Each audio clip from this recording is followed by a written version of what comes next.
رزق حرام کے جو ہیں وہ دنیاوی اور اخروی نقصانات کیا کیا ہیں؟ علامہ حافظ اویس احمد صاحب سے ہم جاننا چاہیں گے کیا نقصانات ہیں رزق حرام؟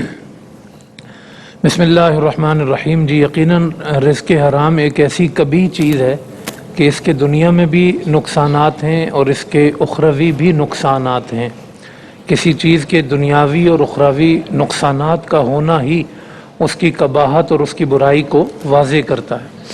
قرآن کریم میں اگر اس کے اخروی نقصانات کے حوالے سے دیکھا جائے تو مختلف پہلوؤں سے جو رزق حرام کی صورتیں ہیں ان کو بیان کر کے اللہ پاک نے اس پر عذاب کی وعید سنائی ہے۔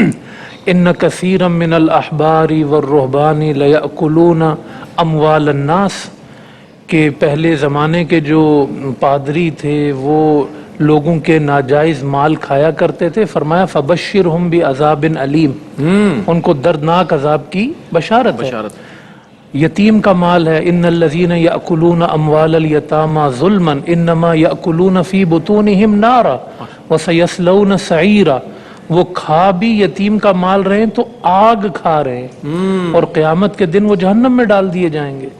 سود کھانے والے کو کہا یتخبطہ الشیطان من المس، قیامت کے دن وہ پاگل کی صورت اٹھے گا جیسے اس کو شیطان نے چھوا ہو۔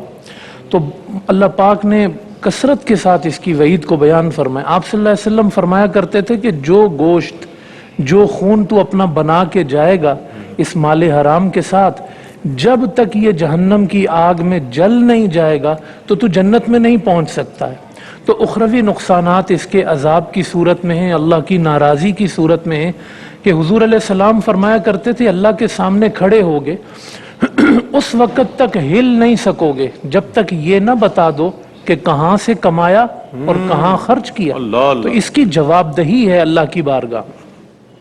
دنیاوی نقصانات کے اعتبار سے اگر آپ دیکھیں گے تو رزق حرام چونکہ ایک رانگ وے سے کمایا جاتا ہے، جیسے آپ رانگ وے ڈرائیو کر رہے ہوں تو آپ خود بھی ڈسٹرب ہوتے ہیں اور ساری ڈرائیو کرنے والی جو صورتحال ہے سب کو آپ پریشان کر رہے ہوتے ہیں۔ اسی طرح معاشرے میں جو انسان غلط طریقے سے کما رہا ہوتا ہے نا، وہ اپنا بھی نقصان کر رہا ہوتا ہے اور پورے معاشرے کا نقصان کر رہا ہوتا ہے۔ وہ یہ نہ سمجھے کہ وہ اپنے اس عمل کی وجہ سے کچھ فائدے اٹھا رہا ہے، بالآخر یہ پلٹ کر اس کے در اور گھر تک اس کے نقصانات پہنچتے ہیں اور پورے معاشرے کے اندر جو ہے نا وہ اس کے نقصانات عام ہوتے چلے جاتے ہیں۔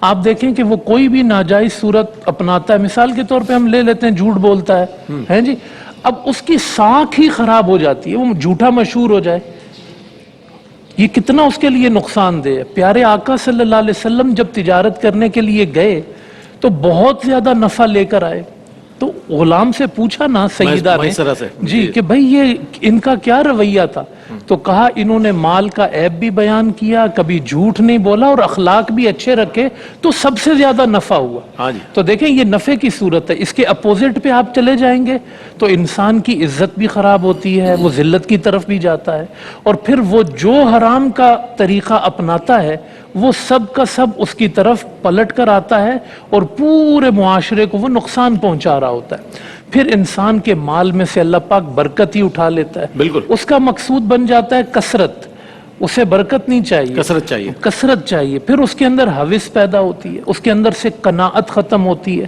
جب آپ حرام کما رہے ہیں تو پھر آپ کا خدا پر کیا بھروسہ ہے؟ اللہ پہ بھروسہ تو آپ نے اٹھا لیا، اب آپ نے قناعت کو ختم کر دیا کہ اتنی لمٹ میں رہنا ہے اور اتنی لمٹ میں نہیں جانا، یہ ساری حدود و قیود آپ نے پھلانگ لی۔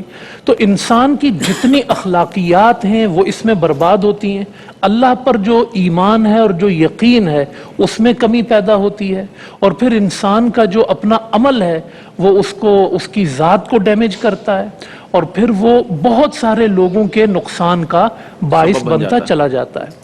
تو اس لیے دنیاوی اور اخروی اعتبار سے یہ جتنی چیزیں، جیسے مفتی صاحب نے حدیث بیان کی کہ وہ یا ربی یا ربی یا ربی کی صدائیں لگا رہا ہوتا ہے، حضور فرماتے ہیں کہ مطعمہ حرام و مشربہ حرام و ملبسہ حرام فانا یستجاب لہ، جب سب چیزیں ہی اس کی حرام ہو گئیں تو پھر اس کی دعا کو جو ہے وہ کہاں سے قبول کیا جائے گا؟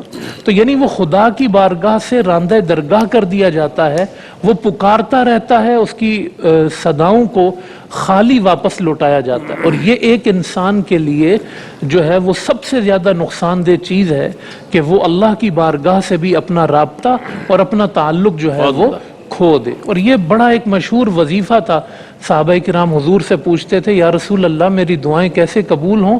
آپ نے اس کے جواب میں یہی فرمایا، آپ نے کہا حلال کھا، اللہ تیری دعاؤں کو قبول فرمائے۔ واہ واہ واہ، سبحان اللہ سبحان اللہ۔